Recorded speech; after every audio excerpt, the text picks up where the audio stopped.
तुकाराम गाडेकर राहणार टाकळी चौक तालुका पारनेर जिल्हा अहमदनगर.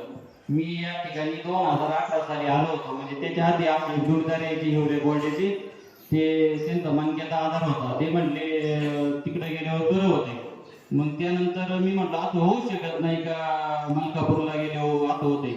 पण इकडे येण्याचा योग असं झाला की आम्ही 4-5 जण मिळून एकदा पंढरपूरला गेलो होतो आणि मग येताना तुळजापूरचं दर्शन घेऊन या ठिकाणी आलो 2018 साली.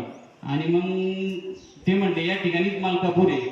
आणि मग या ठिकाणी आल्यानंतर तर या इकडं दत्त मंदिरापर्यंत 1 किलोमीटर लाईन गाड्यांची इकडून बी आणि पलीकडून बी.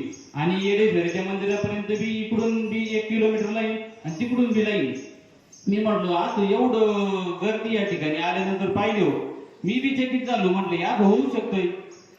आणि संध्याकाळची वेळ होती. इथून महाराजांच्या लाईनीला 20 पर्यंत म्हणजे रात्री लोक बसलेली होते पूर्ण. आणि मग आम्ही सकाळचं उठून दर्शन घेतलं. आम्ही रात्रीचं याच्यावर झोपलो होतो या सभा मंडपावरती. आणि सकाळचं उठून दर्शन घेतलं. आणि त्या दिवसापासून जो विश्वास बसलाय तो आजपर्यंत विश्वास गेलेला नाही. आणि 2019 नंतर लॉकडाऊन झालं होतं. त्याच्यानंतरही आम्ही इथे यायचो. त्याच्यानंतर मग काय झालं माझा मनका दुखायला लागला. मनका दुखायला लागलो. मग डॉक्टरकडे बी गेलो इकडे बी यायचो. पण तोपर्यंत मी म्हणजे फक्त माझा विश्वास होता. मी इथून ग्रंथ नेलेला नव्हता फुटोरे नेलेला नव्हता. पण इथे यायचो. मी नॉन व्हेज बी खायचो पण इथं यायचो. पण त्यानंतर ना मग म्हटलं आपलं काहीतरी चुकत आहे. मग त्याच्यानंतर इथं म्हणजे नॉन व्हेज बी बंद केलं. आणि नंतर पारायण बी चालू केलं.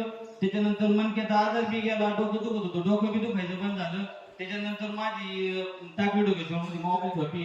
माझी 1 गुंठा जागा बी झाली. बांगला बी झाला. त्याच्यानंतर आता 1 महिना झाला 3-3 एकर बी जमीन झाली. म्हणजे खूप काही चांगलं झालं या ठिकाणी आल्यानंतर.